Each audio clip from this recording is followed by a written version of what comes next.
ಎಲ್ಲರಿಗೂ ನಮಸ್ಕಾರಗಳು. ಇಂದಿನ ವಿಡಿಯೋದಲ್ಲಿ ನಾವು 7ನೇ ತರಗತಿಯ ಕನ್ನಡ ವಿಷಯದ ಭಾಗ 1ರಲ್ಲಿನ ಮೊದಲ ಗದ್ಯವಾದ ಪುಟ್ಟಜ್ಜಿ ಪುಟ್ಟಜ್ಜಿ ಕತೆ ಹೇಳು ಎಂಬ ಗದ್ಯದ ಪ್ರಶ್ನೋತ್ತರಗಳನ್ನು ತಿಳಿಯೋಣ ಮಕ್ಕಳೇ. ಈ ಗದ್ಯವನ್ನು ಕವಿ ನಾರ್ಬರ್ಟ್ ಡಿಸೋಜಾರವರು ಬರೆದಿದ್ದಾರೆ. ಕೃತಿಕಾರರ ಪರಿಚಯವನ್ನು ತಿಳಿಯೋಣ ಮಕ್ಕಳೇ. ಕವಿಯ ಹೆಸರು ಡಾಕ್ಟರ್ ನಾರ್ಬರ್ಟ್ ಡಿಸೋಜಾ. ಇವರ ಜನನ 1937 ಜೂನ್ 6ರಂದು ಜನಿಸಿದರು.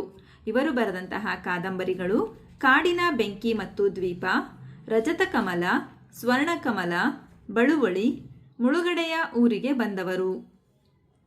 ಇವರಿಗೆ ಲಭಿಸಿದಂತಹ ಪ್ರಶಸ್ತಿಗಳು ಕೇಂದ್ರ ಸಾಹಿತ್ಯ ಅಕಾಡೆಮಿಯ ಬಾಲ ಸಾಹಿತ್ಯ ಪುರಸ್ಕಾರ, ಕರ್ನಾಟಕ ಸಾಹಿತ್ಯ ಅಕಾಡೆಮಿ ಪ್ರಶಸ್ತಿ, ನವದೆಹಲಿ ಕಥಾ ಪ್ರಶಸ್ತಿ, ಗುಲ್ವಾಡಿ ವೆಂಕಟರಾವ್ ಪ್ರಶಸ್ತಿ, ಕರ್ನಾಟಕ ರಾಜ್ಯೋತ್ಸವ ಪ್ರಶಸ್ತಿ, ಮಂಗಳೂರು ಸಂದೇಶ ಪ್ರಶಸ್ತಿ, ಪುತ್ತೂರು ನಿರಂಜನ ಸಾಹಿತ್ಯ ಪ್ರಶಸ್ತಿ. ಅಭ್ಯಾಸದ ಪ್ರಶ್ನೆಗಳನ್ನು ನೋಡೋಣ ಮಕ್ಕಳೇ. ಮುಖ್ಯ ಪ್ರಶ್ನೆ: ಕೊಟ್ಟಿರುವ ಪ್ರಶ್ನೆಗಳಿಗೆ ಒಂದು ವಾಕ್ಯದಲ್ಲಿ ಉತ್ತರಿಸಿ. ಮೊದಲ ಪ್ರಶ್ನೆ: ಪುಟ್ಟಜ್ಜಿಯ ಬಳಿ ಹುಡುಗ ಯಾವ ಕತೆ ಹೇಳಬೇಕೆಂದು ಕೇಳಿದನು?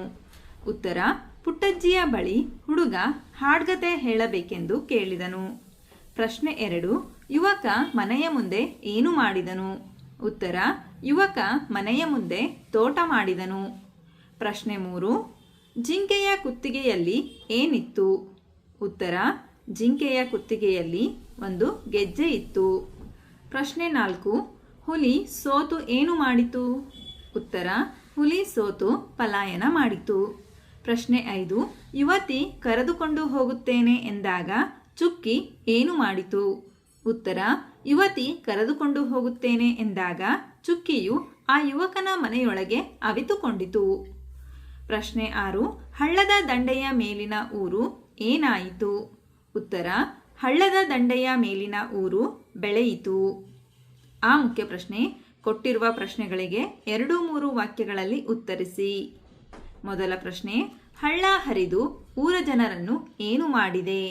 ಉತ್ತರ: ಊರ ಹೊರಗೆ ಹಳ್ಳ ಹರಿದು ಜನರನ್ನು ರಕ್ಷಿಸುತ್ತಿದೆ. ಜನರಿಗೆ ಬೇಕಾದ ನೀರಿನ ಸೌಲಭ್ಯಗಳನ್ನು ಒದಗಿಸಿದೆ. ಹಳ್ಳವು ಊರಿಗೆ ಒಂದು ಸೊಬಗನ್ನು ತಂದುಕೊಟ್ಟಿದೆ. ಪ್ರಶ್ನೆ 2: ಯುವಕ ಹಳ್ಳದ ಬಳಿಗೆ ಬಂದು ಏನು ಮಾಡಿದನು? ಉತ್ತರ: ಯುವಕ ಹಳ್ಳದ ಬಳಿಗೆ ಬಂದು ಅಲ್ಲಿನ ಸೊಬಗಿನ ದೃಶ್ಯಕ್ಕೆ ಆಕರ್ಷಿತನಾಗಿ ಅಲ್ಲಿಯೇ ಉಳಿಯುವ ಯೋಚನೆ ಮಾಡಿ ಮನೆಯನ್ನು ಕಟ್ಟಿದ ಮತ್ತು ಮನೆಯ ಮುಂದೆ ಒಂದು ತೋಟವನ್ನು ಮಾಡಿದ. ಪ್ರಶ್ನೆ 3: ಹುಲಿ ಮತ್ತು ಯುವಕನ ನಡುವೆ ನಡೆದ ಸಂಭಾಷಣೆ ಏನು? ಉತ್ತರ: ಹುಲಿ ಯುವಕನಿಗೆ, ಈ ಜಿಂಕೆ ನನ್ನ ಆಹಾರ, ನೀನು ಇದಕ್ಕೆ ರಕ್ಷಣೆ ನೀಡಿದರೆ ಅದು ಅರಣ್ಯ ನಿಯಮಕ್ಕೆ ವಿರೋಧವಾಗುತ್ತದೆ, ಆದ್ದರಿಂದ ಜಿಂಕೆಯನ್ನು ಬಿಟ್ಟುಕೊಡು ಎಂದು ಹೇಳಿತು. ಆಗ ಯುವಕ, ಇದು ಅರಣ್ಯದ ಜಿಂಕೆಯಲ್ಲ, ಯಾರೋ ಸಾಕಿದ ಪ್ರಾಣಿ. ಇದರ ಕುತ್ತಿಗೆಯಲ್ಲಿ ಗೆಜ್ಜೆ ಇದೆ. ಅರಣ್ಯದ ಪ್ರಾಣಿಯನ್ನು ಕೊಂದು ತಿನ್ನಲು ಅಧಿಕಾರವಿದೆ, ಆದರೆ ಯಾರೋ ಸಾಕಿದ ಪ್ರಾಣಿಯನ್ನು ಕೊಲ್ಲಲು ಅಧಿಕಾರವಿಲ್ಲ. ನಾನು ಇದನ್ನು ಬಿಟ್ಟುಕೊಡುವುದಿಲ್ಲ ಎಂದು ಹೇಳಿದನು. ಪ್ರಶ್ನೆ 4: ಜಿಂಕೆಯನ್ನು ನೋಡಿದ ಯುವತಿ ಏನು ಮಾಡಿದಳು? ಉತ್ತರ: ಜಿಂಕೆಯನ್ನು ನೋಡಿದ ಯುವತಿ ಓಡಿ ಬಂದು ಜಿಂಕೆಯನ್ನು ತಬ್ಬಿಕೊಳ್ಳುತ್ತಾಳೆ. ಜಿಂಕೆ ಅವಳ ಕೈಯನ್ನು ನೆಕ್ಕುತ್ತದೆ, ಮೈಗೆ ಮೈ ತಾಗಿಸಿ ತಿಕ್ಕುತ್ತದೆ. ಯುವತಿ ಜಿಂಕೆಯ ಮುಖಕ್ಕೆ ತನ್ನ ಮುಖ ತಾಗಿಸಿ ಅಳುತ್ತಾಳೆ. ಪ್ರಶ್ನೆ 5: ಯುವಕ ಚುಕ್ಕಿಯ ಬಗೆಗೆ ಯುವತಿಗೆ ಏನು ಹೇಳಿದನು?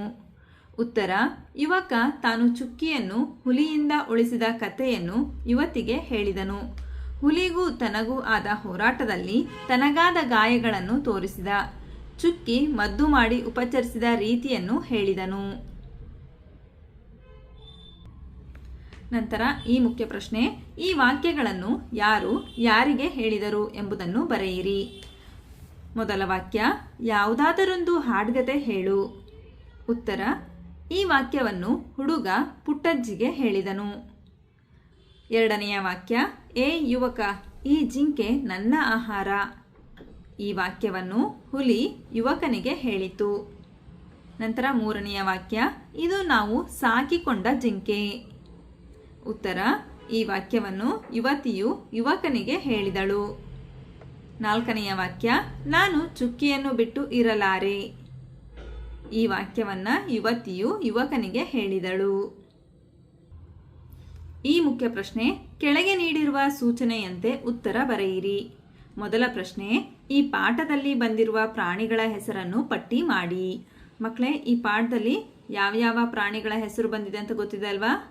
ನೋಡಿ, ಹುಲಿ, ಚಿರತೆ, ಕಾಡುಕೋಣ, ಜಿಂಕೆ, ಆನೆ. ನಂತರ ಪ್ರಶ್ನೆ 2, ಈ ಪಾಠದಲ್ಲಿ ಬಂದಿರುವ ವ್ಯಕ್ತಿಗಳ ಹೆಸರನ್ನು ಪಟ್ಟಿ ಮಾಡಿ. ಪುಟ್ಟಜ್ಜಿ, ಹುಡುಗ, ಯುವಕ, ಯುವತಿ. ನಂತರ ಪ್ರಶ್ನೆ 3, ಅಜ್ಜಿ ಮತ್ತು ಕತೆ ಹೇಳುವ ಹುಡುಗನ ಸಂಭಾಷಣೆ ಬರೆಯಿರಿ. ಹುಡುಗ: ಪುಟ್ಟಜ್ಜಿ ಪುಟ್ಟಜ್ಜಿ ಕತೆ ಹೇಳುತ್ತೀಯಾ? ಅಜ್ಜಿ: ಬಾ ಮಗ, ಹೇಳ್ತೀನಿ ಒಂದೊಳ್ಳೆ ಕತೆಯ. ಹುಡುಗ ಹೇಳ್ತಾನೆ: ಕಂಬಕ್ಕೆ ಒರಗಿ ಕತೆ ಕೇಳಲು ಸನ್ನದ್ಧನಾಗಿ ಕುಳಿತುಕೊಳ್ಳುವನು. ಅಜ್ಜಿ: ಯಾವ ಕತೆ ಹೇಳಲಿ? ಹುಡುಗ: ಯಾವುದಾದರೊಂದು ಹಾಡುಗತೆ ಹೇಳು. ಅಜ್ಜಿ ಕತೆ ಹೇಳಲು ಪ್ರಾರಂಭಿಸುವಳು. ಪುಟ್ಟದೊಂದು ಊರ ಹೊರಗೆ, ಈ ರೀತಿ ಪ್ರಾರಂಭಿಸ್ತಾಳೆ. ನಂತರ ಪ್ರಶ್ನೆ 4, ಯುವಕ ಮತ್ತು ಯುವತಿಯ ನಡುವೆ ನಡೆದ ಸಂಭಾಷಣೆ ಬರೆಯಿರಿ. ಯುವತಿ: ಇದು ನಾವು ಸಾಕಿಕೊಂಡ ಜಿಂಕೆ. ಇದರಲ್ಲಿನ ಚುಕ್ಕಿಯ ಗುರುತಿಗೆ ನಾವು ಚುಕ್ಕಿ ಎಂದು ಕರೆಯುತ್ತೇವೆ. ಹುಲಿ ಅಟ್ಟಿಸಿಕೊಂಡು ಹೋದಾಗ ಅದರ ಕತೆ ಮುಗಿಯಿತೆಂದು ನಾವು ತಿಳಿದೆವು. ಆದರೂ ನನಗೆ ಏನೋ ನಂಬಿಕೆ, ಚುಕ್ಕಿ ಬದುಕಿದೆ ಎಂದು. ಅವತ್ತಿನಿಂದ ನಾನು ಹುಡುಕುತ್ತಿದ್ದೆ. ಯುವಕ: ಒಂದು ದಿನ ಈ ಜಿಂಕೆ ಹುಲಿಯಿಂದ ತಪ್ಪಿಸಿಕೊಂಡು ಓಡಿ ಬಂದಿತು. ತುಂಬ ಗಾಬರಿಯಾಗಿತ್ತು. ಹುಲಿಯಿಂದ ಚುಕ್ಕಿಯನ್ನು ನಾನು ಕಾಪಾಡಿದೆ. ನನಗೆ ಆದ ಗಾಯಗಳಿಗೆ ಚುಕ್ಕಿ ಮದ್ದು ಮಾಡಿತು. ಯುವತಿ: ಇದು ನಮ್ಮ ಮನೆಯಲ್ಲಿಯೇ ಬೆಳೆದು ದೊಡ್ಡದಾಗಿದೆ. ಚುಕ್ಕಿಯನ್ನು ಬಿಟ್ಟು ನಾನಿರಲಾರೆ. ಇದನ್ನು ಮನೆಗೆ ಕರೆದುಕೊಂಡು ಹೋಗುತ್ತೇನೆ. ಯುವಕ: ನಾನು ಸಹ ಚುಕ್ಕಿಯನ್ನು ಬಿಟ್ಟು ಇರಲಾರೆ. ಹುಲಿಯ ಬಾಯಿಯಿಂದ ಇದನ್ನು ಕಾಪಾಡಿದ್ದೇನೆ. ಈಗ ಇದನ್ನು ನಿನಗೆ ಕೊಡಲಾರೆ.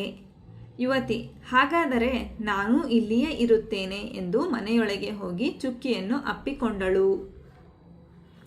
ಮುಖ್ಯ ಪ್ರಶ್ನೆ, ಕೆಳಗಿನ ಪದಗಳಿಗೆ ಅರ್ಥ ಬರೆಯಿರಿ. ಮೊದಲ ಪದ ಪೊರೆ, ರಕ್ಷಿಸು, ಪೋಷಿಸು. ಎರಡನೆಯ ಪದ ಪ್ರಾಣಿಗೆಂಡಿ, ಕಾಡಿನಲ್ಲಿರುವ ಪ್ರಾಣಿಗಳು ನೀರನ್ನು ಕುಡಿಯಲು ಮಾಡಿಕೊಂಡ ಕಿಂಡಿ. ಭಯ, ಹೆದರಿಕೆ, ಭೀತಿ, ತೊಗಟೆ, ಮರದ ಸಿಪ್ಪೆ, ಮದ್ದು, ಔಷಧ, ಯಾವತ್ತಾರ, ಯಾವತ್ತಾದರೂ ಅಥವಾ ಇನ್ನೊಂದು ದಿನ. ಮುಖ್ಯ ಪ್ರಶ್ನೆ ಹೊಂದಿಸಿ ಬರೆಯಿರಿ. ಗಮನಿಸಿ ಮಕ್ಕಳೇ. ಪುಟ್ಟಜ್ಜಿ ಕತೆ, ಕಾಡು ಹುಲಿ, ಚಿರತೆ, ಕಾಡು ಕೋಣ, ಚುಕ್ಕಿ ಜಿಂಕೆ, ಮದ್ದು ಸೊಪ್ಪು ಸದೆ, ಬೇರು ತೊಗಟೆ. ನಂತರ ಹಳ್ಳದ ದಂಡೆ, ಊರು ಬೆಳೆಯಿತು, ಜಗಳ, ಹುಲಿಗೂ ಯುವಕನಿಗೂ. ನಂತರ ಭಾಷಾಭ್ಯಾಸವನ್ನು ಗಮನಿಸಿ ಮಕ್ಕಳೇ. ಕೆಳಗೆ ಹಲವು ಜೀವಿಗಳ ಹೆಸರುಗಳನ್ನು ನೀಡಲಾಗಿದೆ. ಇವುಗಳನ್ನು ಸಾಕು ಪ್ರಾಣಿಗಳು ಮತ್ತು ಕಾಡು ಪ್ರಾಣಿಗಳು ಎಂದು ವಿಂಗಡಿಸಿ ಪ್ರತ್ಯೇಕ ಪಟ್ಟಿ ಮಾಡಿ ಅಂತ ಕೊಟ್ಟಿದ್ದಾರೆ. ನಾವು ಸಹ ಸಾಕು ಪ್ರಾಣಿಗಳು ಹಾಗೂ ಕಾಡು ಪ್ರಾಣಿಗಳನ್ನು ಪ್ರತ್ಯೇಕಿಸಿ ಪಟ್ಟಿ ಮಾಡೋಣ ಮಕ್ಕಳೇ. ಸಾಕು ಪ್ರಾಣಿಗಳು ಕತ್ತೆ, ಎಮ್ಮೆ, ಆಡು, ಮೇಕೆ, ನಾಯಿ, ಬೆಕ್ಕು, ಎತ್ತು, ಕೋಳಿ, ಹಂದಿ. ಕಾಡು ಪ್ರಾಣಿಗಳು ಹುಲಿ, ಸಾರಂಗ, ಕರಡಿ, ಜಿಂಕೆ, ಕಾಡುಕೋಣ, ಜಿರಾಫೆ, ಮಂಗ, ಸಿಂಹ, ಗೇಂಡಾಮೃಗ, ಚಿರತೆ, ಆನೆ. ನಂತರ ಮುಖ್ಯ ಪ್ರಶ್ನೆ, ಮೇಲಿನ ಎಲ್ಲ ಪ್ರಾಣಿಗಳ ಹೆಸರನ್ನು ಅಕಾರಾದಿಯಾಗಿ ಬರೆಯಿರಿ ಅಂತ ಕೊಟ್ಟಿದ್ದಾರೆ ಮಕ್ಕಳೇ. ವರ್ಣಮಾಲೆಯಲ್ಲಿನ ಅಕ್ಷರಗಳಿಗೆ ತಕ್ಕಂತೆ ಮೊದಲು ಯಾವ ಅಕ್ಷರ ಬರುತ್ತೆ, ನಂತರದಲ್ಲಿ ಯಾವ ಅಕ್ಷರ ಬರುತ್ತೆ, ಈ ರೀತಿ ನೋಡಿಬಿಟ್ಟು ಇಲ್ಲಿನ ಪ್ರಾಣಿಗಳ ಹೆಸರುಗಳನ್ನು ಬರೀಬೇಕು. ಆಡು, ಆನೆ, ಎತ್ತು, ಎಮ್ಮೆ, ಕತ್ತೆ, ಕರಡಿ, ಕಾಡುಕೋಣ, ಕೋಳಿ, ಗೇಂಡಾಮೃಗ, ಚಿರತೆ, ಜಿರಾಫೆ, ಜಿಂಕೆ, ನಾಯಿ, ಬೆಕ್ಕು, ಮಂಗ, ಮೇಕೆ, ಸಾರಂಗ, ಹುಲಿ, ಹಂದಿ. ನಂತರ ಮುಖ್ಯ ಪ್ರಶ್ನೆ, ಪ್ರತ್ಯೇಕ ಗುಂಪುಗಳಲ್ಲಿ ಕೆಲವು ಶಬ್ದಗಳಿವೆ. ಪ್ರತಿ ಗುಂಪಿನಲ್ಲೂ ಆ ಗುಂಪಿಗೆ ಸೇರದ ಒಂದೊಂದು ಶಬ್ದವಿದೆ. ಈ ಶಬ್ದವನ್ನು ಗುರುತಿಸಿ ಮತ್ತು ಆ ಶಬ್ದ ಆ ಗುಂಪಿಗೆ ಏಕೆ ಸೇರುವುದಿಲ್ಲ ಎಂಬುದಕ್ಕೆ ಕಾರಣ ನೀಡಿ ಅಂತ ಕೊಟ್ಟಿದ್ದಾರೆ ಮಕ್ಕಳೇ. ಗಮನಿಸಿ ಮಕ್ಕಳೇ. ಗುಂಪು 1 ಹಸು, ಎಮ್ಮೆ, ಕರಡಿ, ಹಂದಿ ಅಂತ ಕೊಟ್ಟಿದ್ದಾರೆ. ಇಲ್ಲಿ ಗುಂಪಿಗೆ ಸೇರದ ಪದ ಯಾವುದು? ಕರಡಿ ಮಕ್ಕಳೇ. ಯಾಕೆ ಅಂದರೆ ಹಸು, ಎಮ್ಮೆ, ಹಂದಿ ಇವು ಸಾಕು ಪ್ರಾಣಿಗಳು, ಕರಡಿ ಮಾತ್ರ ಕಾಡು ಪ್ರಾಣಿ. ಗುಂಪು 2 ನೋಡಿ ಮಕ್ಕಳೇ, ನಾನು, ನೀನು, ಅವನು, ರಮ್ಯಾ. ಇಲ್ಲಿ ಗುಂಪಿಗೆ ಸೇರದ ಪದ ಯಾವುದು ಮಕ್ಕಳೇ? ರಮ್ಯಾ. ಯಾಕೆ ಮಕ್ಕಳೇ? ನಾನು, ನೀನು, ಅವನು ಇವು 3 ಸಹ ಸರ್ವನಾಮಗಳು. ರಮ್ಯಾ ಅನ್ನೋದು ನಾಮಪದ. ನಂತರ ಗುಂಪು 3 ಗಮನಿಸಿ ಮಕ್ಕಳೇ, ಯುವಕ, ಯುವತಿ, ಮುದುಕ, ಹುಡುಗ. ಇಲ್ಲಿ ಗುಂಪಿಗೆ ಸೇರದ ಪದ ಯಾವುದು ಮಕ್ಕಳೇ? ಇಲ್ಲಿ ಗುಂಪಿಗೆ ಸೇರದ ಪದ ಯುವತಿ. ಯಾಕೆ ಅಂದರೆ ಯುವಕ, ಮುದುಕ, ಹುಡುಗ ಇವು 3 ಸಹ ಪುಲ್ಲಿಂಗದ ಪದಗಳು. ಯುವತಿ ಅನ್ನೋದು ಸ್ತ್ರೀಲಿಂಗ. ನಂತರ ಗುಂಪು 4 ಗಮನಿಸಿ, ಕತೆ, ಕವನ, ಪೆನ್ಸಿಲು, ಕಾದಂಬರಿ. ಇಲ್ಲಿ ಗುಂಪಿಗೆ ಸೇರದ ಪದ ಪೆನ್ಸಿಲು. ಯಾಕೆಂದರೆ ಕತೆ, ಕವನ, ಕಾದಂಬರಿ ಇವು 3 ಸಹ ಸಾಹಿತ್ಯಕ್ಕೆ ಸಂಬಂಧಪಟ್ಟಂತಹ ಪದಗಳು. ಪೆನ್ಸಿಲು ಇದೊಂದು ವಸ್ತು. ಅದನ್ನು ಈ ರೀತಿಯಲ್ಲಿ ಬರಿಬೋದು ಮಕ್ಕಳೇ. ಗುಂಪು 1 ಕರಡಿ, ಇದು ಗುಂಪಿಗೆ ಸೇರುವುದಿಲ್ಲ ಏಕೆಂದರೆ ಇದು ಸಾಕು ಪ್ರಾಣಿ ಅಲ್ಲ. ಗುಂಪು 2 ರಮ್ಯಾ, ಇದು ಅಂಕಿತ ನಾಮ, ಉಳಿದ ಪದಗಳು ಸರ್ವನಾಮಗಳು. ಗುಂಪು 3 ಇದರಲ್ಲಿ ಯುವತಿ ಅನ್ನೋದು ಗುಂಪಿಗೆ ಸೇರದ ಪದ, ಇದು ಸ್ತ್ರೀಲಿಂಗ, ಉಳಿದ ಪದಗಳು ಪುಲ್ಲಿಂಗ ಪದಗಳು. ಗುಂಪು 4 ಪೆನ್ಸಿಲ್, ಇದು ಬರೆಯುವ ವಸ್ತು, ಉಳಿದ ಪದಗಳು ಸಾಹಿತ್ಯಕ್ಕೆ ಸೇರುತ್ತವೆ ಅಂತ ನೀವು ಈ ರೀತಿ ಬರಿಬಹುದು ಮಕ್ಕಳೇ. ನಂತರ ಈ ಮುಖ್ಯ ಪ್ರಶ್ನೆ, ಕೆಳಗೆ ನೀಡಿರುವ ಕಥೆಯಲ್ಲಿ ಕೆಲವು ಪದಗಳನ್ನು ಬಿಟ್ಟು ಆ ಜಾಗದಲ್ಲಿ ಸ್ಥಳವನ್ನು ಖಾಲಿ ಬಿಡಲಾಗಿದೆ. ಬಿಟ್ಟ ಸ್ಥಳದಲ್ಲಿ ಇರಬೇಕಾದ ಪದಗಳನ್ನು ಕಥೆಯ ಕೆಳಗೆ ಆವರಣದಲ್ಲಿ ನೀಡಲಾಗಿದೆ. ಸೂಕ್ತ ಪದವನ್ನು ಆರಿಸಿ ಬಿಟ್ಟ ಸ್ಥಳದಲ್ಲಿ ತುಂಬಿರಿ ಅಂತ ಕೊಟ್ಟಿದ್ದಾರೆ ಮಕ್ಕಳೇ. ಬಿಟ್ಟ ಸ್ಥಳಗಳಿಗೆ ತುಂಬಬೇಕಾದಂತಹ ಪದಗಳನ್ನು ಇಲ್ಲಿ ಆವರಣದಲ್ಲಿ ಕೊಟ್ಟಿದ್ದಾರೆ ಮಕ್ಕಳೇ. ಸರಿಯಾದ ಪದವನ್ನು ಆರಿಸಿ ಬಿಟ್ಟ ಸ್ಥಳವನ್ನು ಭರ್ತಿ ಮಾಡಿ ಮಕ್ಕಳೇ. ಒಂದು ಕಾಗೆ ಹಾರಿ ಬಂದು ಒಂದು ಮರದ ಮೇಲೆ ಕುಳಿತುಕೊಂಡು ರೊಟ್ಟಿ ತಿನ್ನತೊಡಗಿತು. ಮೋಸಗಾರ ನರಿ ರೊಟ್ಟಿಯನ್ನು ಕಂಡು ರೊಟ್ಟಿಯನ್ನು ತಿನ್ನಬೇಕೆಂದು ಮರದ ಕೆಳಗೆ ನಿಂತು ಕಾಗೆಯನ್ನು ಹೊಗಳಿತು. ಎಲೆ ಕಾಗೆ, ನೀನು ಚಂದ ಹಾಡುತ್ತೀಯೇ, ನಿನ್ನ ಹಾಡು ತುಂಬ ಚಂದ, ನಿನ್ನ ಹಾಡನ್ನು ಕೇಳುವ ಆಸೆ ನನಗೆ ಆಗಿದೆ ಎಂದು ಹೊಗಳಿತು. ಕಾಗೆ ಅದರ ಹೊಗಳಿಕೆಗೆ ಮಾರು ಹೋಗಿ ಕಾ ಕಾ ಕಾ ಎಂದು ಹಾಡತೊಡಗಿತು. ಆಗ ಅದರ ಬಾಯಿಂದ ರೊಟ್ಟಿ ಕೆಳಗೆ ಬಿದ್ದಿತು. ಬಿದ್ದ ರೊಟ್ಟಿಯನ್ನು ನರಿ ಕಚ್ಚಿ ಓಡಿ ಹೋಯಿತು. ಈ ರೀತಿ ಸರಿಯಾದ ಪದಗಳನ್ನು ನೀವು ಸಹ ಭರ್ತಿ ಮಾಡಿ ಮಕ್ಕಳೇ. ಹಾಗಾದರೆ ಮಕ್ಕಳೇ, ಈ ಗದ್ಯದಲ್ಲಿ ಬಂದಿರತಕ್ಕಂತಹ ಎಲ್ಲ ಪ್ರಶ್ನೆಗಳಿಗೆ ನಿಮಗೆ ಉತ್ತರ ಲಭಿಸಿದೆ ಅಂತ ನಾನು ಭಾವಿಸ್ತಾ ಇದ್ದೀನಿ. ಧನ್ಯವಾದಗಳು. ನಮ್ಮ ವಿಡಿಯೋ ಇಷ್ಟವಾದಲ್ಲಿ ಪ್ಲೀಸ್ ಸಬ್ಸ್ಕ್ರೈಬ್ ಮಾಡಿ, ಲೈಕ್ ಮಾಡಿ, ಶೇರ್ ಮಾಡಿ, ಪ್ರೋತ್ಸಾಹಿಸಿ.